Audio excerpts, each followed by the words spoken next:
প্রিয় ভিউয়ার্স, আজকে আপনাদের পাশে সরাসরি ক্যাটালগ বই নিয়ে আসলাম।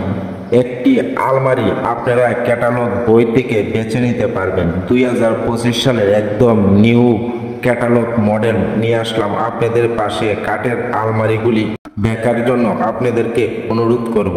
আপনি যদি একটি আলমারি বানাতে চান, আজকের ভিডিওটি একদম পারফেক্ট হতে পারে আপনার জন্য। 2025 সালের ক্যাটালগ বই থেকে মডেলগুলি আজকে আপনাদেরকে সরাসরি আমি দেখাচ্ছি। সুন্দর সুন্দর ডিজাইনগুলি দেখার আগে আমি আপনাদেরকে অনুরোধ করব, আমার চ্যানেলে যদি নতুন হয়ে থাকে চ্যানেলটি সাবস্ক্রাইব করে রাখবেন। লাইক করতে বন্ধুরা ভুলবেন না, লাইক করলে মোটিভেট হয়ে ভিডিও বানাবার আগ্রহী বেড়ে যায়। পেজ থেকে দেখে থাকলে পেজটি ফলো করে রাখবেন। চলুন তাহলে ডিজাইনগুলি দেখি। কাঙ্ক্ষিত ডিজাইনগুলি স্ক্রিনে দেখতে পাচ্ছেন, কত সুন্দর সুন্দর ডিজাইনগুলি। আরো সুন্দর সুন্দর ডিজাইন দেখতে পারবেন। এগিয়ে যান সামনের দিকে। সরাসরি আপনাদেরকে আমি আজকে ডিজাইনগুলি দেখাচ্ছি। কাঠের আলমারি অনেক সুন্দর সুন্দর ডিজাইন দেখতে পাবেন। ফুল ভিডিওটা কন্টিনিউ করে আমি আপনাদেরকে বলবো, দেখতে থাকুন। সিম্পল ডিজাইনের মধ্যে আলমারি পেয়ে যাবেন।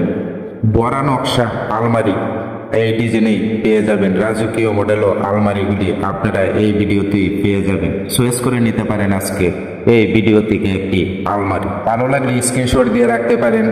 আর যদি আপনারা এখন যদি আলমারিগুলি বানাতে না চান, পরবর্তীতে যদি বানাতে চান, তাহলে আমি বলবো ভিডিওটি শেয়ার করে আপনি ফোনেতেই রাখতে পারেন। 25 সালের মডেলগুলি হয়তো পরেতে আপনি বানাতে পারেন।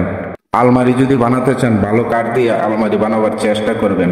ভালো কাঠ কোনগুলি অনেকেই প্রশ্ন থাকতে পারে আমার কাছে। আপনাদেরকে এই ভিডিওতেই আমি বলে দিচ্ছি ভালো কাঠ কোনগুলি। ভালো কাঠ দিয়ে যদি আপনি আলমারিগুলি বানান, আপনারা এই আলমারিগুলি 50-60 বছরে নষ্ট হবে না। আপনাদের আলমারিতে কি কাঠ ব্যবহার করবেন আমি আপনাদেরকে বলছি। চিটাগাং সেগুন কাঠ ব্যবহার করবেন আপনাদের আলমারির জন্য।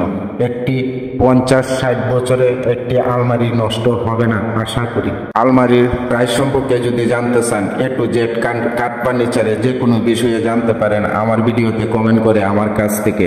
অনেকেই আছে ক্যাটালগ বই থেকে ছবি তুলে আপনাদেরকে ডিজাইনগুলি দেখিয়ে থাকে। আমি ফুল 2025 সালের নতুন ক্যাটালগ বই থেকে আপনাদেরকে সরাসরি আলমারির ডিজাইনগুলি দেখাচ্ছি। আশা করি আজকের বই থেকে যে ডিজাইনগুলি আপনাদের সামনে তুলে ধরলাম, আপনাদের চয়েস হবে 100%, আমার বিশ্বাস।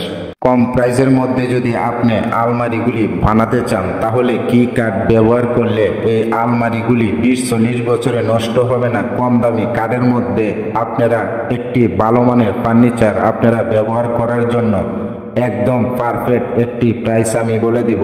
আকাশমণি কাঠ দিয়ে যদি আপনারা আলমারিগুলি বানান, 25 থেকে 30 হাজার টাকার মধ্যে আপনারা আলমারিগুলি বানিয়ে নিতে পারবেন, একদম সারি কাঠ ইউজ করে। আশা করি আপনাদেরকে বোঝাতে পারলাম। আপনারা যদি কোনো কিছু না বুঝে থাকেন, আমার ভিডিওতে কমেন্ট করে আমার কাছ থেকে বুঝে নেবেন। ভিডিওটি ভালো লাগলে চ্যানেলটি সাবস্ক্রাইব করে রাখবেন। নিত্য নতুন ডিজাইনগুলি পেয়ে যাবেন সবার আগে আপনি। ধন্যবাদ।